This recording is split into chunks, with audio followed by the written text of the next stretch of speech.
My name is Liz Lyons. I am the Assistant Director for the Office for Student Learning.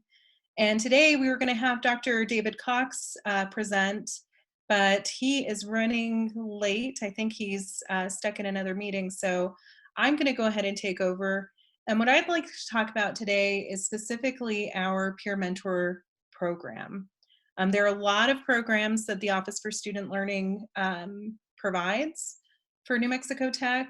For instance, we provide peer mentorship, the Office for Student Learning Tutoring Center, living learning communities, veterans benefits, certification, and we also are the office, we're the office that actually puts on the Student Research Symposium every year. And so we're very actively involved in students, student life, and student success here at Tech. This program, New Mexico Tech Spotlight, was born of really a want to engage students during the summer semester before they start at Tech. So we realized that with what all's going on across the world, really, with COVID-19 and the pandemic, is that students are feeling more and more isolated. New students who are planning to come to New Mexico Tech in the fall, really are going to want, or hopefully will want, to have some kind of connection with the campus before they get here. And typically that happens through orientation and interacting with their advisors.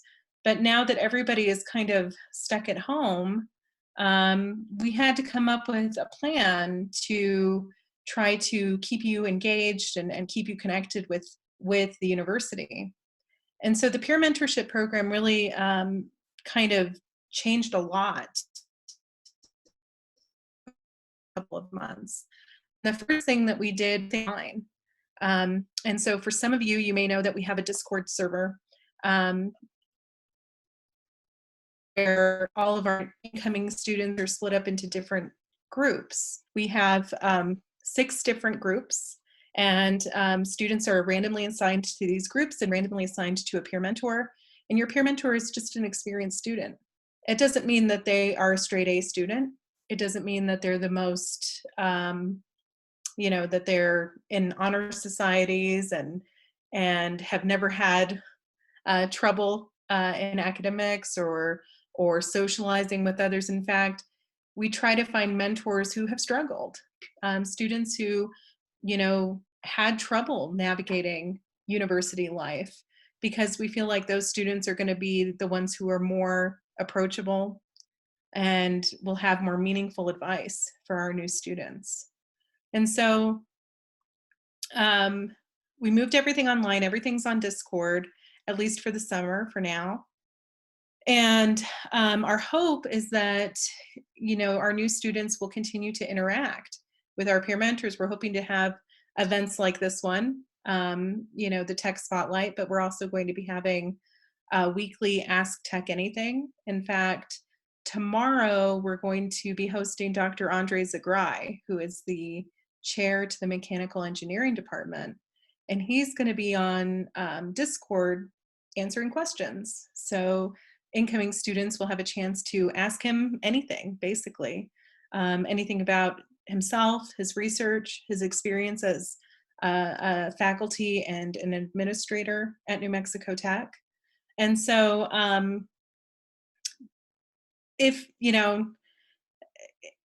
actually you are getting more access, I think, through this this difficult time than you would otherwise. I think when we're operating in what we consider normal times, your connection with New Mexico Tech is fairly limited. But now that we have the Discord channel or Discord server, your peer mentors, and then access types of events, hopefully you'll get a chance to learn a little bit more about our university and the people that make it great. So I know you were expecting Dr. Cox, and I apologize. Sometimes we get hung up, and and he's in charge of a lot of things. So I'm sure he got held up there. But I'm happy to answer any questions you might have about about the Peer Mentor program. The other thing that I may not have mentioned is that I'm also an alum of New Mexico Tech, so I can potentially answer questions from a student perspective too. So I'll go ahead and open it up for questions, and hopefully you all will want to know a thing or two from me. I have a question, Liz. Sure. How's your day been? Uh, it's been pretty good. You know, I our first speaker would be here. But the nice thing about David and I is that we work well together, and he knows that I'll swoop in if he can't make it, and he'll swoop in if I can't. And so I would say this has been the most stressful part of my day, but otherwise it's been pretty good. How about you? Not bad. This is Ethan asking the question, so you know.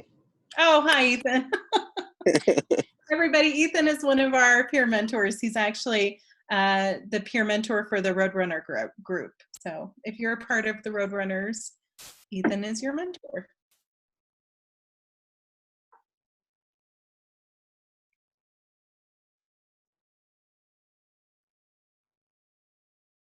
I should have recognized your voice by now. I have a question, Liz. Sure. So I don't know if this is something you'll be able to answer. I don't know how involved you are with the library, but do you know how all that's going to work with all the social distancing and everything in the fall? That's a really good question, and it's something that comes up a lot when we have our staff meetings.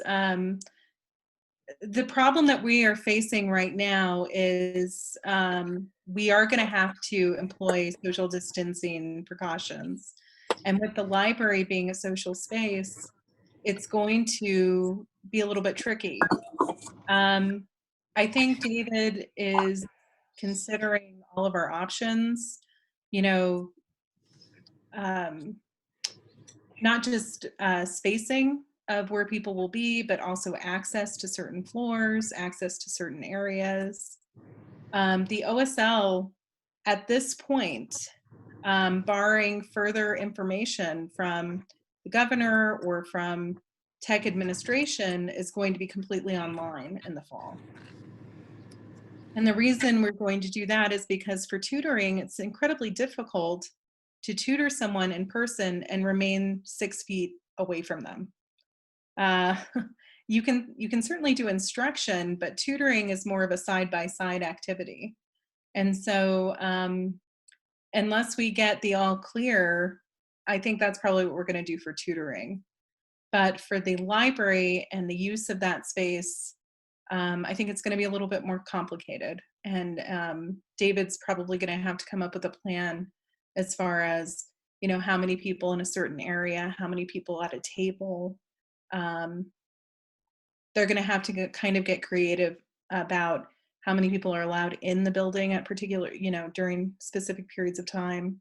So I can't really say that anything has been decided, but they are really trying to figure out the best way to serve the students while keeping everybody safe. Yeah, it's hard to make a decision when we're still this early in the summer. We still got like 2 months before school starts. Right. So. And we're not even sure where we are in the timeline of this outbreak. New Mexico has done fairly well as far as cases go, but we don't know if we're in the middle, at the end, if we've already had our peak or not. Only time will tell, and so that's going to really dictate some of those operational decisions. Yeah.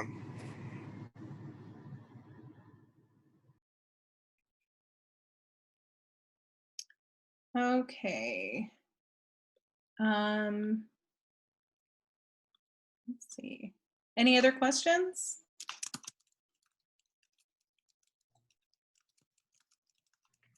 So, what is your favorite thing about working with students, Liz? Oh my goodness. I love working with students. I would have to say my favorite thing about working with students is their creativity. Um, you know, there are so many things that I can imagine that I see a program working a particular way or a project going a certain way, and um, it never ceases to amaze me how creative our students are. For instance, with the peer mentorship program, we're working through Discord, which is a completely online program platform. And I look at the things that our mentors have come up with to try to keep students entertained and active on the server. You know, I had ideas, I had a picture of what it would look like, but they have just blown me away with their ability to connect with these students, with all of, you know, the students out there, and um, do it in a way that is, you know, kind and not pretentious and really helpful. So I just love finding out how creative the students are. Um, I think sometimes undergraduates are not, gosh, I lost the word.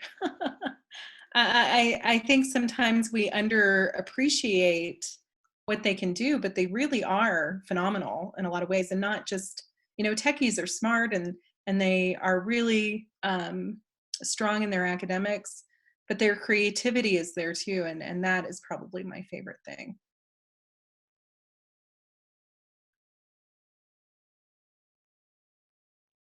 Yeah, I totally agree with that. A lot of the tutors are very, very creative, and a lot of the peer mentors as well. Yeah, and you just kind of have to get out there and watch what they're doing. That's what I love about working in the OSL, is that I get to see so many displays of that creativity. I get to see it in their tutoring, in their mentoring, in their research through the Student Research Symposium. Um, it's just really awesome to see it all. So, why don't you tell us a little bit about the SRS, the Student Research Symposium? I know that's one of your big projects that you really enjoy. Yes, I do. I love the SRS. Um, so the Student Research Symposium was something that was started 10 years ago. Our 10th anniversary is actually going to be next year. Um, and it was really developed as a way to assess student learning. So New Mexico Tech, you know, part of our accreditation process is we have to prove that the students who go here actually learn something. And so when they were developing those learning outcomes, they realized that there were a couple of them that they couldn't just globally assess. They tried to do it in a classroom, but it fairly difficult, and instructors would have had to change their curriculums, and it would have been kind of a mess. So Dr. Julie Ford, who many of you, if you're mechanical engineers, will get to know, um, she and several other faculty got together and they proposed doing the Student Research Symposium. And it consists of 3 events: the oral presentation sessions, which is basically a formal oral presentation of a student's research, and it's done in a ballroom dinner type setting. So it's a sit down dinner, and there are 6 students selected based on the merits of their research and how well written their abstract is. Um, and they are selected and they present, and there's dinner and questions afterward, and it's just a really lovely evening. Um, and we get undergraduate students and graduate students participating in that event, and it's just really awesome. Um, The second event is the 3-minute speech competition, and that's the one where Dr. Ford was really heavily involved. And for those of you who don't know much about a 3-minute speech competition, it's actually a fairly, it's a global event. It's something that's done all over the world. And they call it different things. Some call it a 3-minute speech competition. Some call it 3-minute thesis. But the point of this presentation is to give an elevator pitch about your research. You describe what your research is and why we should care. And it's a really strong, well, it's a really kind of exciting event, because it forces the students to not only understand their research, but understand it well enough to explain it simply and in a way that's compelling to an audience who may not be in their field. So, you know, if you were doing research on drones and you had to do a 3-minute speech, but you knew everybody in the audience was an English major, you would have to make it so that they understood why drones are meaningful, why they're exciting, how it could impact their life. And you have to do it in 3 minutes. And so we typically have several students who sign up for that event. We usually get between 15 and 20 plus students, and they all compete, and we have 3 winners. And the top 3 winners get some sort of prize. It changes every year. But the top grad student actually gets to present their 3-minute speech at the Western Association of Graduate Students. And they get to compete in their 3-minute speech competition. So it's kind of a cool experience. And the students are just amazing. They do an awesome job every year. The final event that we do, which is probably the most representative of the SRS, are the poster sessions. And for those of you who aren't familiar, posters and research are like peanut butter and jelly. There's always a poster. If you're doing research, you're probably going to have to make a poster at some point. And so they really wanted to include a poster event in the SRS because it's a great experience for our students.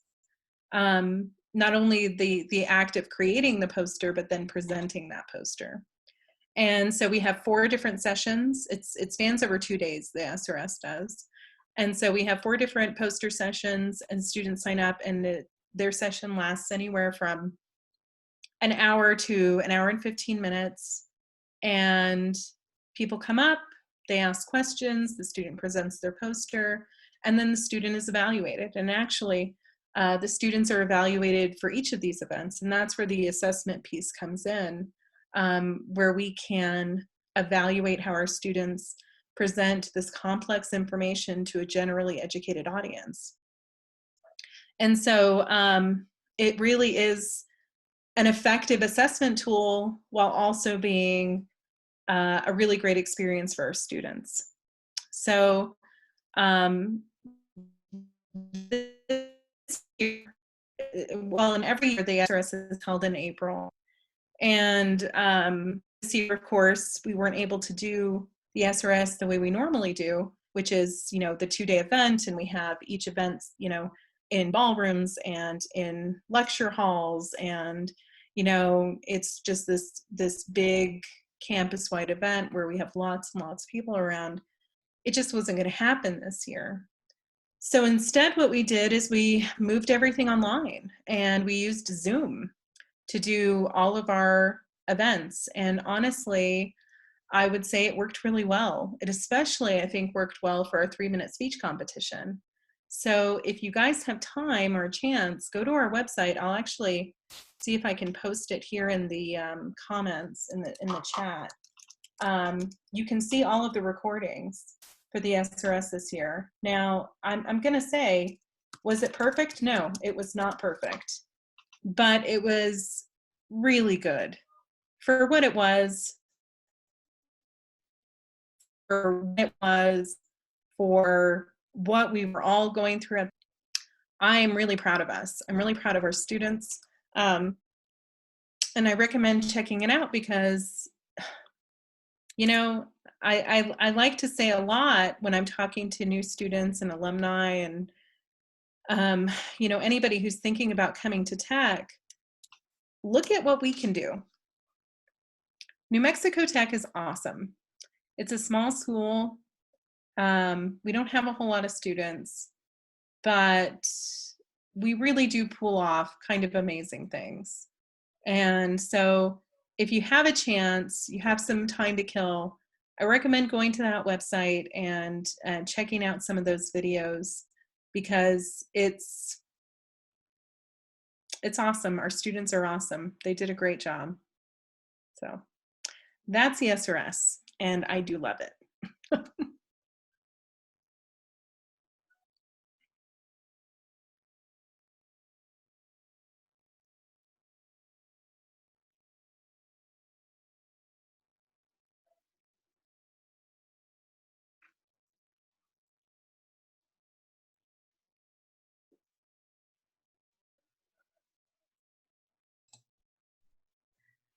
So, which are your favorite departments to collaborate with?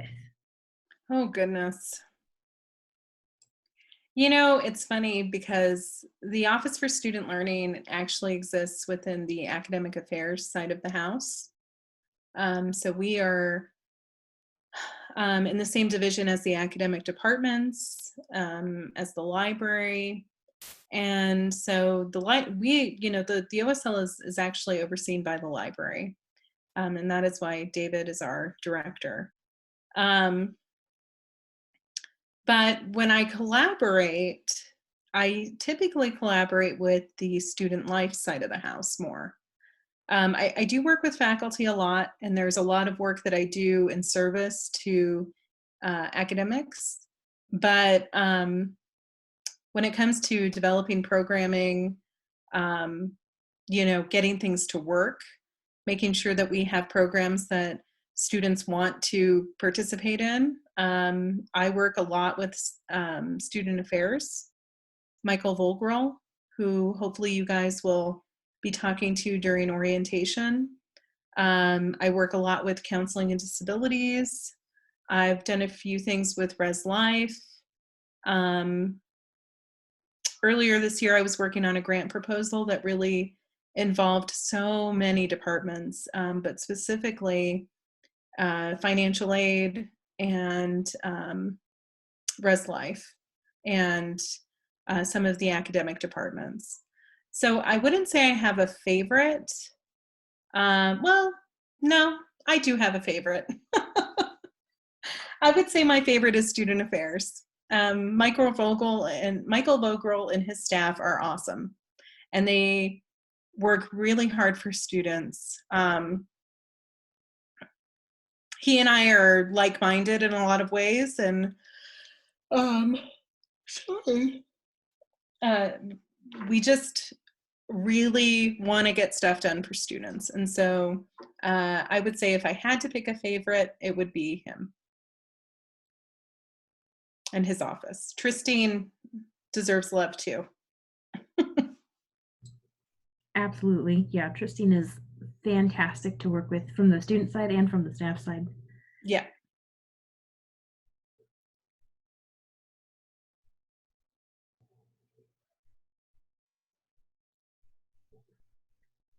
I don't want to feel like I'm hogging Liz, so if anybody else has questions.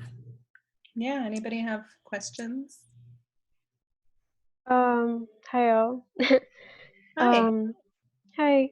So I feel like student life at New Mexico Tech sounds really, really cool. I was wondering if you have any advice for incoming freshmen. Oh, um,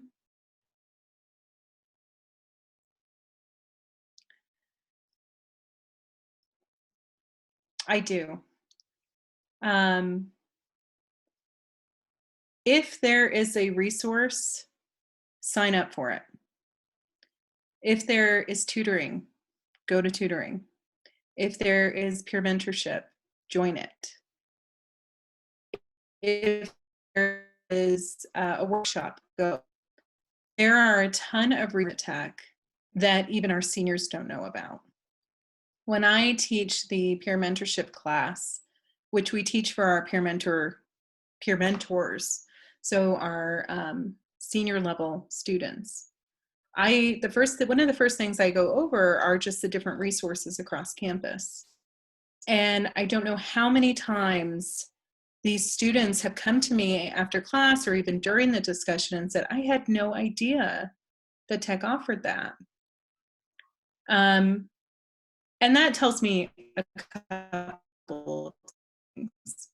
First, it tells me we're not marked well enough. If our students, even our involved students, don't know about these programs, we really need to make sure that we're marketing this stuff more often and more fully. But it's also kind of, I think after a while, students kind of do this and they get so busy with their academic work that they forget to breathe and ask for help or see if there's a way someone can help them. Instead, they just struggle. And the thing that I see time and time again with students is not only do they struggle and they don't ask for help, but then they isolate.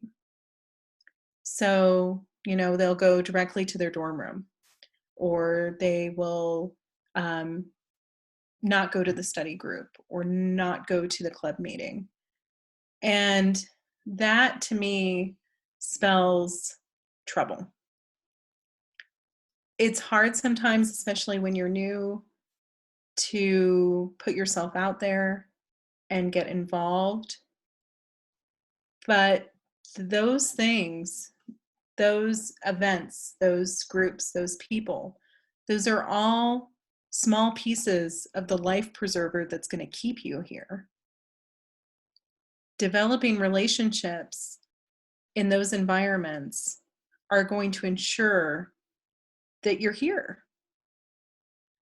And the reason they're going to do that is because they're going to hold you accountable, but they're also going to give you the resources you need to succeed. So even if you don't say a whole lot, go to that meeting.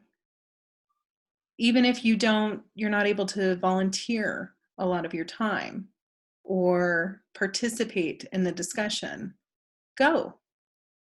Because after a while, it will become more comfortable.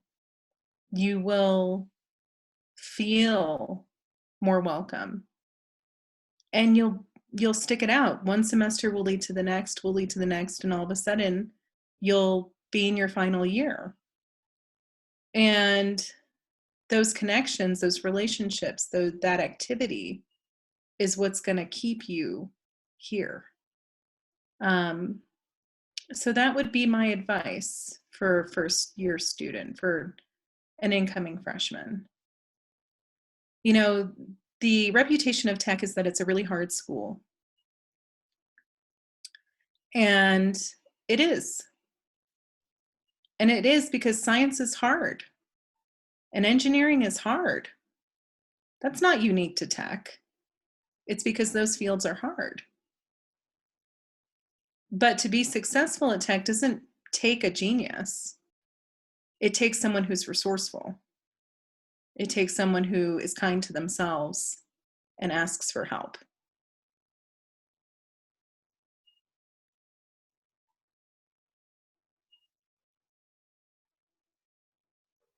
Thank you for your advice. You're welcome. Good luck. Thank you. What's your major? I'm looking into mechanical engineering and civil engineering. Okay, they're both really good programs.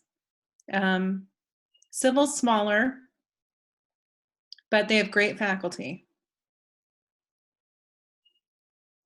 Not to say mechanical doesn't. Mechanical does too, but they're big. So. Yeah, I on the Discord channel, the platform we have on, I noticed a lot of my fellow Discord chatters are also mechanical engineers. Yeah, it is definitely our biggest program. And the reason I think this is my guess as to why it's the biggest. First of all, mechanical is very broad, and it has applications in almost every kind of engineering you can imagine. And so we have students who want to start broad for their undergraduate, which is great, and then specialize for their master's or beyond. So you'll find students who start with an undergraduate in mechanical, but then specialize in civil or specialize in biomedical or some of the other programs at other universities, or here if you decide to stay here for your graduate degree. But I think what happened was several years ago, there were a few really prominent articles published about mechanical engineering and how growth in that field is going to demand more and more college graduates. And so I think that's just kind of how that pipeline started.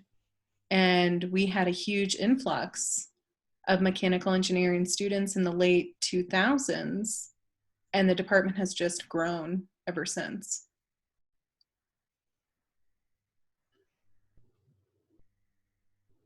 That's pretty cool. I didn't know about that. What interests you about civil engineering? Bridges. I really like bridges. I don't know who you're, but if you get a chance, you should talk to Liz of the Whiptail Lizards. She's a civvy and she loves bridges too. Oh, I should totally talk to her. You should. Does anybody else have any questions? Hopefully I can answer. Yes, what did I miss? Everything. Obviously, I'm not Dr. Cox. Unfortunately, he got delayed. But I am Liz Lyons, and I'm the assistant director for the OSL. And so I've been talking about everything that the OSL does, which is a lot. We do tutoring, peer mentorship, student research symposium, veterans education benefits. We do it all pretty much. So not only that, but I'm also an alum. So you might have questions from an alum perspective. So I've talked a little bit about everything. But if you just have general questions, I can take a stab at it too. What do you know about the IT program? Oh my goodness. So my husband is actually an alum too, and he's an alum from the computer science department. Okay. So he got his bachelor's a million years ago in CS. And they had just started the IT program when he was here. And from what I know about the program, the big difference between the two is that for CS, you have to take compilers, and for IT, you don't. But otherwise, the curriculum is fairly similar. I know that the IT program is still pretty small at Tech, but with our new cybersecurity center that is being developed through with Dr. Lori Liebrock, I'm thinking that it's probably going to grow. Oh, good. I developed a cybersecurity center at San Juan College, where I got my associates. It was me and awesome. we didn't exactly get a choice in it. We were one of the first class in their degree, and they're like, you two, you get to install the server. And I'm like, oh, great. That sounds exciting. I'm going to actually see if I can try and get Dr. Liebrock to sign up for one of these spotlights. She owes me a favor. Actually, she doesn't. I probably owe her a lot of favors. But I'm going to see if I can get her to host one of these, and you should definitely come because she's awesome. She's got, gosh, so many years experience in the field and also as an instructor and now as an administrator. but she's really worth getting to know. And so just keep an eye out for the schedule, and hopefully she'll be on here this summer sometime. She's an IT alum, or? No, she's CS, but she's the director for the cybersecurity centers now. Okay. So she would be a good person to talk to. Okay. Thank you. Yeah, no problem.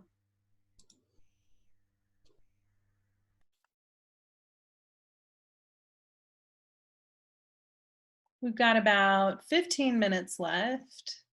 I'm so glad there are some of you on here. I knew we were going to be pretty light this first go round, so I'm glad that it's me and not someone else. But if anybody else has any other questions, I'm happy to answer them.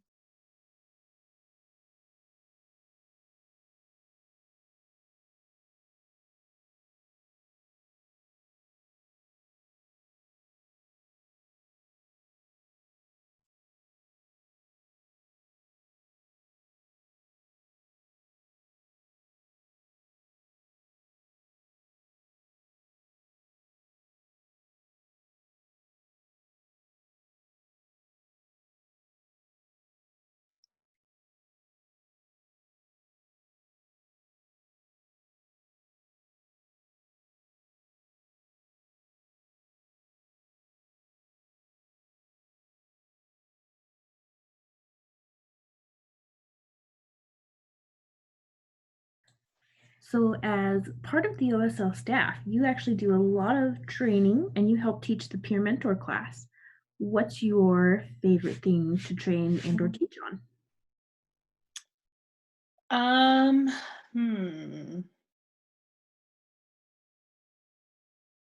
So, oh gosh, I'm gonna have to go with some of the training I do for the tutors. I love all of the trainings for the tutors because I feel like these are things that are kind of, you know, in the back of your mind, you kind of know, but nobody ever really kind of drew it out of you. For instance, I think a lot of us know that it's better to sit next to someone while you're explaining something, or to get on their level instead of standing above them or standing below them. It's better to make the physical presence of you, you know, in line with the student that you're helping. I think we all in our minds know that, but our behavior is often isn't demonstrated by what we should know or what might be in the back of our minds. So it's kind of nice with tutor training to be able to say, doesn't this feel true? Well, it is true, and this is why, and this is the evidence that backs that up. And so when I think about the topics that I cover for tutor training, I would probably say my favorite is just kind of describing the need at Tech, what the demographics of our students look like, and why that impacts the tutoring center. So for instance, in 2019, over 40% of our students who were starting that fall semester were taking a class that was below calculus. All of our curriculum starts at calculus. Most of our tutors are really good students, and they never had to take a remedial math course or something below calculus. So it surprised them that 40% of our incoming class did. And that this is going to become probably more and more common as placement rankings and things like that change. And so letting them know that, you know, look, not everybody at Tech is like you. We have students who, you know, didn't slide in here, you know, to take calc. They weren't calc ready when they arrived. They have to take trig, or they have to take pre-calculus, or they might have to take college algebra. And that still needs to be supported by the tutoring center. So understanding the demographics of Tech, what our incoming classes look like, and how we can better prepare to support them is probably one of the best things, one of my favorite things to talk about with the tutors. I also really like teaching a module called Supporting Students Through Crisis and Failure, because I don't know if any of you have had to look at the commencement. I don't suspect that you have, but I think the president said something like, I don't know, 47% of the graduating class had failed at least one class. Maybe it was higher. I think it probably was higher. Most students at Tech fail a class. And the difference between the students who fail that class and never make it to commencement is resiliency. Being able to say, okay, yeah, I got to take Calc 2 again. But so do 47% of the rest of us. And understanding that, you know, your students have different capacities for that resiliency. Not everybody's as tough as you. Not everybody is as resilient as you. Not everybody has what you have. You know, one semester I had an incoming student who had to live in a hotel room for the first week because they weren't able to secure a deposit for a dorm. And that seems crazy to me. And that student, you know, ended up finally getting into a dorm and doing well. But not everybody is starting at the same level. And teaching the tutors to kind of see outside their own experience is probably one of my favorite things to tutor, to train. For the peer mentors, I love doing a section on feedback. Feedback is hard, but with the mentor and mentee relationship, a mentor has to be able to effectively give feedback to their mentee. Otherwise, what's the point of the relationship? There's, you know, there is a expectation that your mentor is more experienced, that they know more about what's going on, and that when you mess up, they'll probably tell you. And when your mentor just, you know, accepts crazy things you're telling them, like, oh, I didn't go to class last week, or, oh, I didn't turn in that assignment. They're not really fulfilling their role as a mentor. And so when we talk about this in class, I really try to express to them that feedback is probably one of the most important functions of the mentor-mentee relationship. And I have them practice, because it's not easy, especially if the feedback you have to give them is not complimentary. But hopefully both people will benefit from it.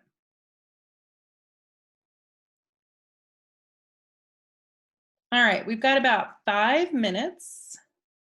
Are there any other questions before we sign off for today?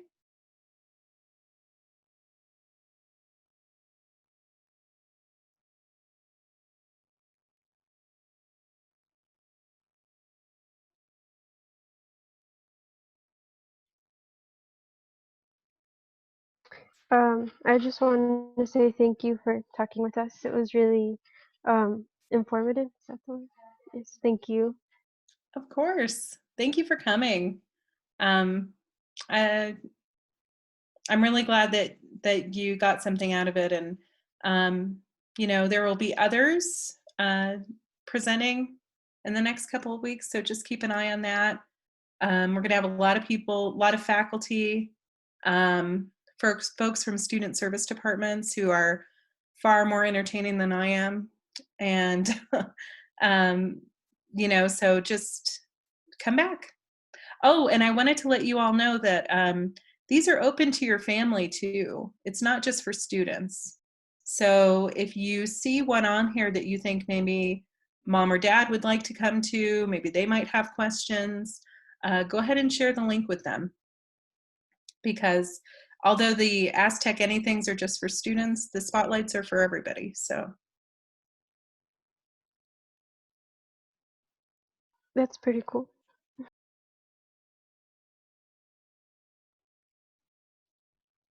all right. Well, I think we'll call it. Thank you guys so much for coming. And again, I'm sorry about the last minute host change, but I had a good time. Oh, I'm sorry. I don't have a microphone, but I just wanted to say thank you for hosting this. Oh, you're very welcome. Is it Mackelty?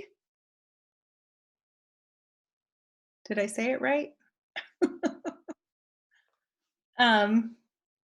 Well, thank you so much, and you're welcome. And I hope you all have a wonderful evening. And thanks for stopping by. Make sure to visit the Ask Tech Anything channel tomorrow when we have Dr. Zagrai on there. So I'll talk to you all later. Have a good night. You too.